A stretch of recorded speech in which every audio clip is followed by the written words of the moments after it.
Welcome to the College Admissions Process Podcast presented by Prep Expert. Prep Expert offers live online SAT and ACT courses with the best score guarantees, instructors, and curriculum. Go to prepexpert.com to guarantee your child's success. I'm also excited to share my book, Straight from the Admissions Office, a review of my biggest takeaways from the first few hundred podcast episodes. It's packed with direct insights from admissions professionals and practical tips to help students and their families navigate the college admissions process.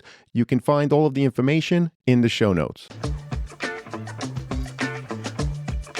Welcome to The Cap, where we are here to speak with college reps and other professionals in the field of college admissions to help answer all your questions and guide you through every step of the process. So if you're serious about college admissions, you've come to the right place. Are you ready? Let's talk about it. And now, here's your host, Dr. John Durante. Welcome to The Cap, the College Admissions Process Podcast. I am your host, John Durante, and it gives me great pleasure to welcome you, Ava from Chicago. Now, Ava is here as part of the series where we are interviewing college students who have completed at least 1 year of college to talk about their experience going through the college process when they were in high school and their reflections now that they finished at least that 1 year in college. So, Ava, thank you so much for being here today. We really appreciate it. How are you? I'm good. Thanks for having me on. Can't wait to talk about, everything and give some advice. Fantastic. And we're so happy to have you. So, Ava, let's start with a quick introduction. Where are you from? Which high school did you attend? Where are you currently enrolled? And what year are you entering in college? Yeah, so hi, I'm Ava. I'm from Chicago. I went to Jones College Prep for high school, and I currently go to the University of Georgia, and I will be a sophomore this fall. Fantastic. And Ava, looking back at your own high school experience, when did you begin seriously thinking about the college search process? So I think I seriously started thinking about it at the very end of my sophomore year, just because I was thinking about what I wanted to major in, and I have always been a very sciencey person. I love science, but I didn't know exactly what I wanted to do in that field, and I know I didn't want to be an engineer or a doctor necessarily. And so I was just starting to explore some possible majors at the end of my sophomore year. But I think I really solidified that junior year. I took AP Bio, and so I really, really loved the genetics unit. And so I kind of decided there that I wanted to try to find schools that had majors in genetics. And so I think that's where I seriously started thinking about it. And then I finalized my college list probably the beginning of junior year, and then visited schools and, did all the things that one would normally do. So, yeah. Or all the things that you should be doing, not Yeah. necessarily something that everyone does, but it definitely Yeah, that's sounds true. like, you were very mindful in terms of your journey with the college process, which we're going to unpackage just a little further here. So first of all, Ava, did you work with a school counselor, a private college counselor, or did you manage the process entirely on your own? So my mom is actually a college counselor, and How convenient. I know. I think it's definitely a unique experience because I feel like not a lot of people have that help that's so close to you. But I am grateful. I feel like I did have a lot of autonomy, even though she was a counselor and she gave me all this great advice. But ultimately, I chose my own course load in high school. I was always interested in my extracurricular activities that I did. And so I I'm grateful that I could just go to her and ask her a quick question when I was on the Common App, like, hey, what do I put here? So I think that was great to have. But I do think I did do a lot of this on my own, even with her help. But again, very grateful to have had that so close to me. Yeah, well, it sounds like you're definitely someone who's on the ball, and I could tell that you did a lot of research on your own. But how great to have a mom who is in the field to say, "Hey, what do I do at this on this part of the Common App or whatever the questions may be?" So that's terrific, Eva. So, what were the most important factors to you when choosing where to apply, such as things like the size of the college, the location, the campus vibe, majors, or was it something else? I know you talked about the AP Bio and loving the genetics unit, but what more could you add to all of that? Yeah, so again with the genetics part, that was a big thing for me. It wasn't an absolute need to have a genetics major, and not a lot of schools do. But I was looking for that. But I think besides that, the biggest thing that me and my family were all focused on was the return on investment, just because I knew that I was going to be going to grad school, whether that be med school or dental school or currently on the genetic counseling route, so that again, I didn't know exactly what I wanted to do, but we were pretty sure that I was going to be going to grad school later on. So we wanted to minimize the cost of my undergraduate education and just kind of get a good value and not like overspend on college for what made sense for our family. And so I think that made me very focused on applying to scholarships early on. So whether that be private scholarships or scholarships offered through the college or even through the honors college at some of these schools. And so that was very important to my family and me. But I knew I also wanted a bigger campus. I wanted more school spirit and a better academic and social balance just because my high school was very focused on academics. It was very competitive, rigorous, and so I didn't get a lot of that. And so I wanted a different experience. So that was really important to me. So, yeah, those were some of the things. Well, I appreciate you talking about ROI or return on investment, particularly since you knew early that your course of study would definitely be leading you to grad school. You also talked about really spending time and being mindful in terms of looking for those scholarships. Any advice in terms of any particular websites that you use? Was it just doing general searches? How do you find those scholarships? That's something that so many people ask about. Any advice? Yeah, so I'd say for each of the schools you think you might apply to, I'd say go on their website, go to your specific college. So if you're in the College of Arts and Sciences or things like that, um, you can look at what your school offers, first of all. And so I think that helped me a lot because I feel like you always see a lot of these random scholarships out there, like, oh, no essay, $10,000 scholarships.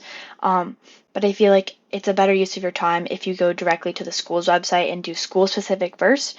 But then I would say for the private scholarships, I was given a list by my high school of a lot of private scholarships you could apply to, and even though I didn't qualify for a lot of them, there were still some that I picked out, and I was able to apply to those and even get to some of the interview rounds for some of them. So I'd say that was helpful for me, but I do think a general search is good as well. Also, using ChatGPT or other I feel like now is good because it can give you scholarships that do actually exist that you can apply for, that you'd be eligible for. So that's my advice on that. Well, it's great advice. Number one, check the college's website. Secondly, your guidance department or college counseling department at your high school offered you a list. Now, I'm assuming that that list of scholarships was for the local scholarships in your area, or was it beyond that? I think it was mostly local, but there was some beyond that. Fantastic. Um, but yeah, it was a long list. So Great, great. yeah. I'm glad they did that. It sounds like an awesome college counseling program at your high school there in Chicago. And then, of course, you can use ChatGPT or a general Google search to help you find those amazing scholarship opportunities out there. So, how many schools did you visit, Ava, and how did those visits influence your list or even your final decision? Yeah, so I have been visiting schools for a while now, probably since eighth grade, just because I was doing it with my mom for her job, even if it wasn't schools that I was interested in. So I feel like a lot of those schools that I saw really early on weren't a great fit for me, but it was good to see anyways, just because I got to see things that I liked and didn't like that I could look for later on. But I think I seriously visited around 13 schools, and some of which I did apply to, some of which I didn't apply to. And then I think out of 15 that I did apply to, I visited 10 of those schools. So not all of them, but a majority of them I did. And then I tried to do like a lot of research on the ones I never ended up visiting, just to get a better sense of what it would be like. And so I think the visits definitely influenced like my decisions because when I was on campus, I feel like I could see myself being a student there, or I couldn't see myself being a student there. And I feel like it was helpful to go when class was in session, when students were there, because I could kind of put myself in that environment and say, do I think I would be a good fit for this school? Do I think it would be a good fit for me? And so I think it was a matter of whether I could physically see myself being a student on that campus, which helped. And I loved Georgia when I first visited, which is where I go now. And so the campus was big. The students seemed really happy there. Um, they already had my major. And so I think all of those things aligned. And that happened for a few other schools too. So I think it's putting together everything you already know about the school and everything you're seeing. And so when I saw those things come together, that was good for me for sure. Well, that's a terrific overview, and I appreciate how you advise to try to visit when classes are in session so that you really get the full vibe. But also, you know, if you take the time, students, to walk on the campus on your own, and as Ava said, reflect whether or not you see yourself there, it's also a great opportunity to just ask the random student, hey, what are your impressions? What do you like about the school? What don't you like about the school? How are the professors or whatever else, right? Because the tour guides on the college campuses are amazing. However, they're trained, to try to stay positive and show you all of the great things. But if you speak to that random student, you never know what insights you will gain. Now, in the end, what were your top three schools, Ava? And were you accepted to all of those? Yeah, so I'd say my top school actually was Georgia, just because of everything I talked about before. They have a great honors college. They had my major. They had this scholarship program that I applied to and ended up getting. So that was my top school for sure. And then, Congrats. thank you. And then my second choice was UNC Chapel Hill, and my third choice was University of Wisconsin Madison. And I got into Georgia and Wisconsin, but I got rejected from UNC. So Well, those are my top three. UNC, those are an amazing top three. And I'm not surprised completely with UNC Chapel Hill because they have an institutional priority where they only admit 18% from out of the great state of North Carolina. And out of that 18%, 7 or 8% are actually international students. And so, it's no surprise when you're an out of state student how difficult it is to get into that school. And it has nothing to do necessarily with your essay or your Hmm. academic profile. It's just their institutional priority. So, how did you ultimately decide where to enroll? And I know that you talked a lot about this, but what else tipped the scales for your final choice? Yeah, so what ultimately tipped the scale was that I applied to this scholarship at Georgia called the Foundation Fellowship, and I'd heard about it from one of my family friends that was actually a genetics major who got the scholarship and was in the program. And so I had read a lot about the scholarship. It was an amazing opportunity. And so I ended up getting invited to the interview weekend after my first round application, and then I ended up getting the scholarship. And the scholarship is it covers tuition, it covers room and board, it covers fees. They give you a stipend for travel and for research, and they go on trips, and it's amazing. And that interview weekend that I went to, I mean, I knew if I ended up receiving the scholarship that I would definitely commit to Georgia because it was just an opportunity I couldn't pass up. And especially thinking about that return on investment, a great education with all of those costs covered, it was a no-brainer once I got the scholarship. So that's definitely what influenced my decision. Well, they definitely say when you know, and it sounds like it was definitely the right fit for you. And I'm happy for you. I'm Yeah, happy for that you sure. found the right fit. And now that you've completed some time on campus, what would you say surprised you most once you actually started at Georgia? So I have a few things that definitely surprised me, but I think I always heard, oh, you're coming from the north, you're going to this big SEC school, and it didn't really hit me until I got to campus that sometimes that culture can feel a bit different and not necessarily in a bad way, but it's just not what you're used to.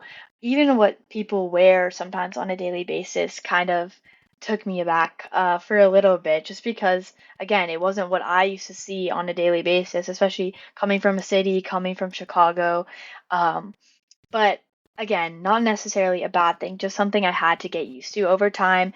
And even the football games were just crazy and something I'd never experienced before. I also think UGA is known for its Greek life, and I did rush a sorority in the fall, and it ended up not being for me, but I think Greek life is like something I really didn't know much about, and if I knew a lot about it, it was from what I heard from the schools in the north. Um, so I definitely think that was a different experience because that was what I saw when I first got to campus because I was immediately like immersed in that rush process.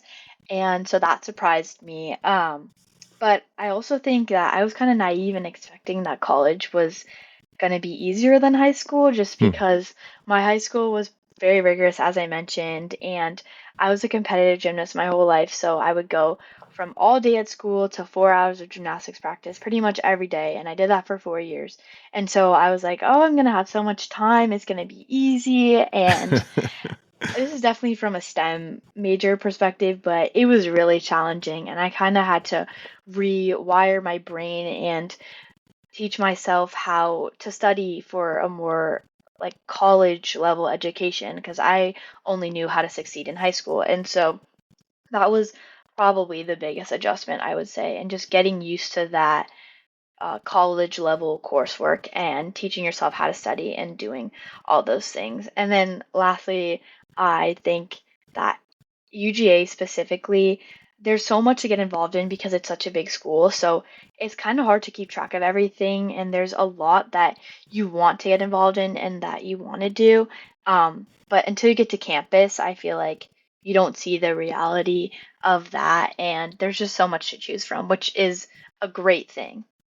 Absolutely a great thing. And not to mention that I don't know how many periods a day your high school had, but the scheduling in a college campus is definitely quite different. So, how did you find yourself managing time, on a big campus away from home? How was that? Yeah, at first it was really hard because I was so used to this set schedule all the time. And my first semester, my schedule was pretty good. I mostly had my classes back to back. So I feel like in the morning I was occupied for the most part. And then after that, I was kind of free to do whatever I needed to do. And I really prioritize getting exercise. So to always go to the gym, I try to do that most days out of the week.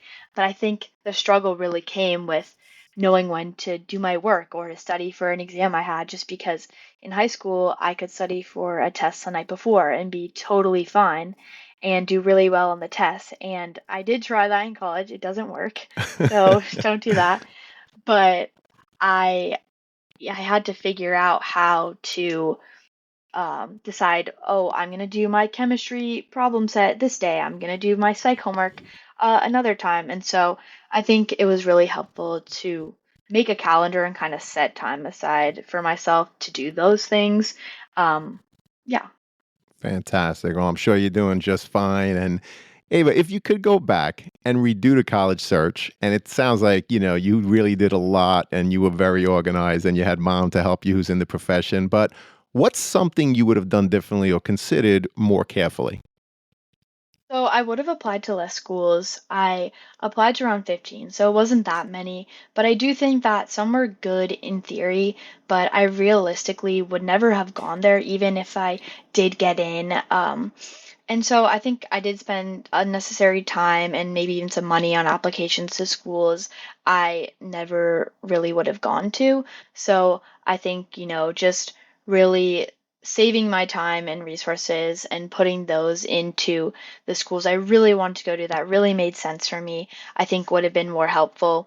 And then I think this is something I already talked about a little bit, but I wish I would have, for some of the schools that I was heavily considering, you know, reached out to someone that I knew who went there and maybe went to visit them for the day or spent a night with them in the school because I do think that's one of the ways you can truly get a sense of what it would be like to be a student, however good the campus tour might be. And so I wish I did that a little more.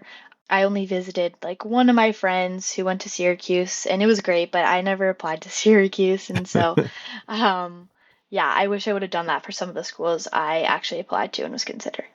Well, I appreciate that. And a lot of people talk about applying to your reach schools, your target schools, your likely schools. And so it's common for people to have a big list. But I appreciate your comment that you really should never apply to a school that you never intend on going to, because ultimately you're taking a spot away from someone else who, for them, it is their target school, or it is a school that's a reach. And, if you take that spot away, that's not the greatest thing either. But I appreciate that reflection. And what advice would you give to students who are considering your school specifically, University of Georgia?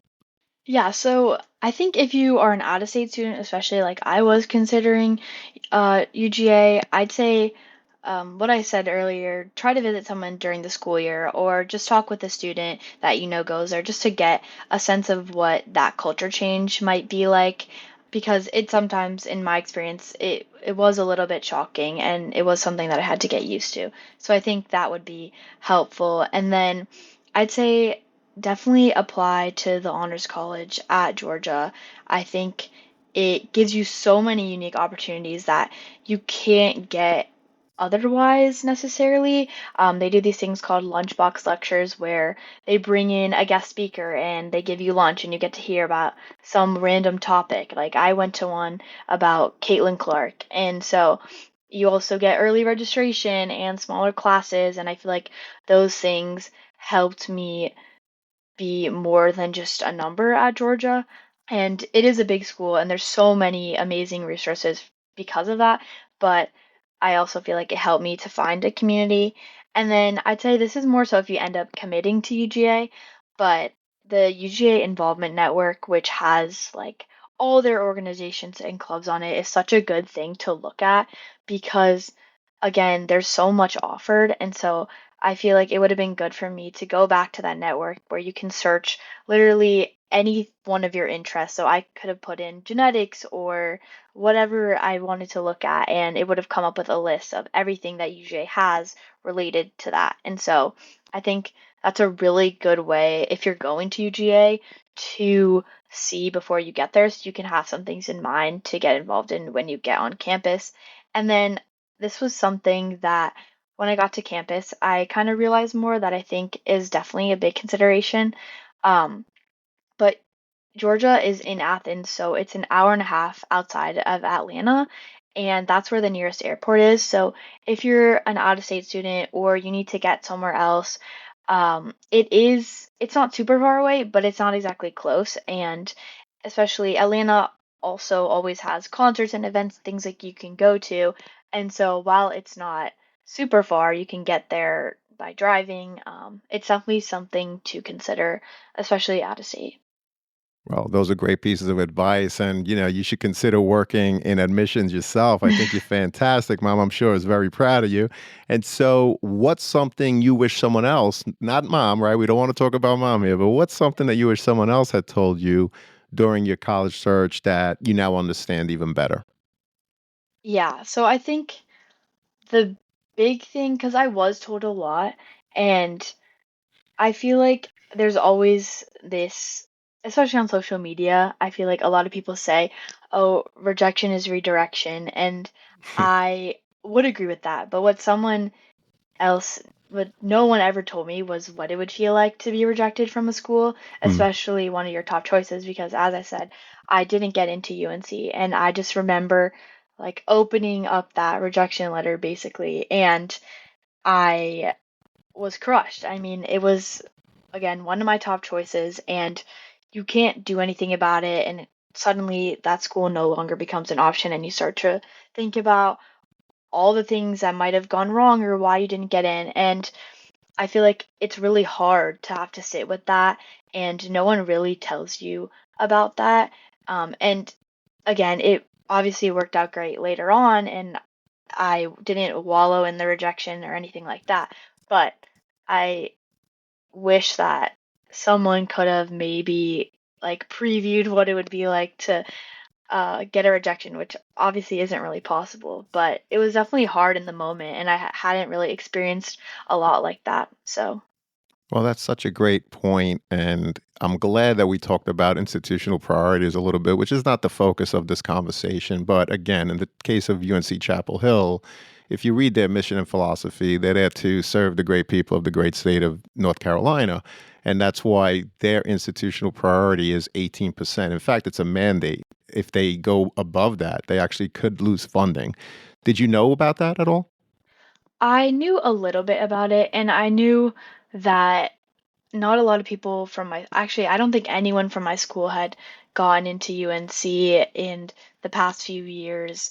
And so I knew it was going to be hard to get into, and I knew they had that in-state priority to a certain extent.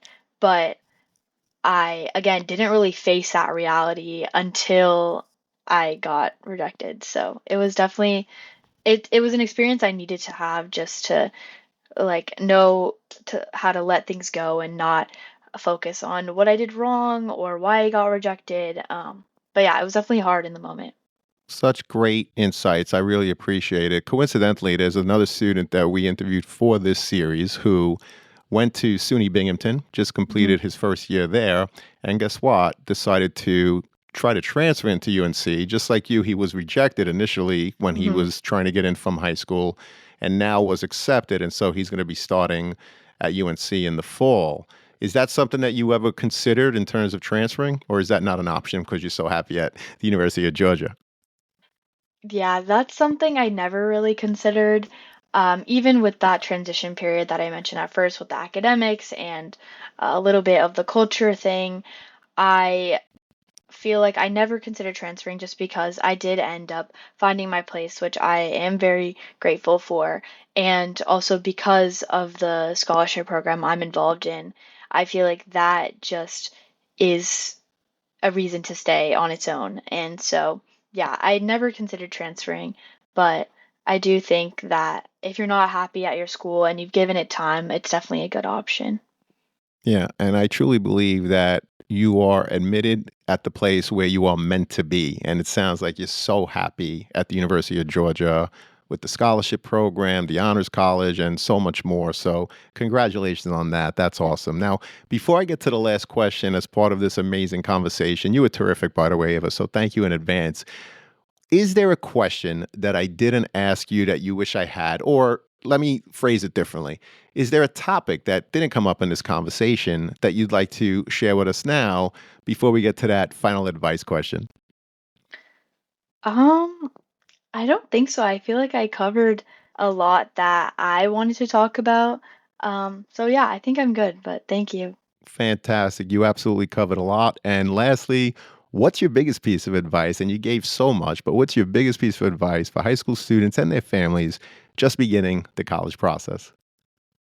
I think something that was told to me and something that I definitely would say is my biggest piece of advice to others is to stay in your lane throughout this process. And I like to always have this saying, keep your horse blinders on, because you just don't want to get caught up in what others are doing. And I feel like it's so easy to compare yourself to others, especially if you're applying to the same school as your friends and maybe they get into the school and you don't, or you get into the school and they don't. And I think you just have to remember that your journey is different than others, and you're choosing schools that are for you specifically and are tailored to your goals and to what you want to do.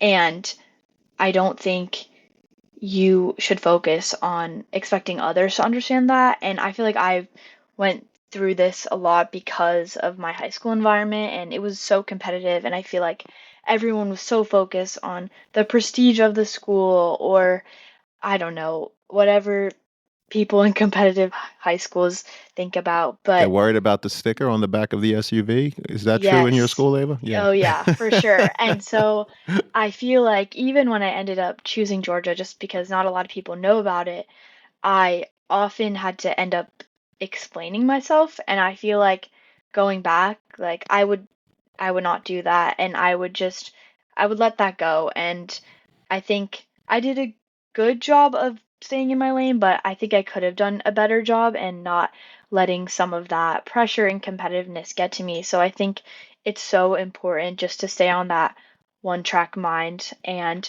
focus on yourself as hard as that might be. But yeah.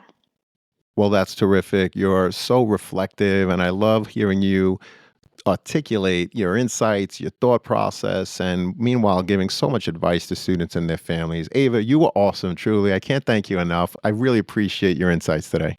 Yeah, thank you so much. I appreciate coming on here and sharing everything and getting the time to talk to you.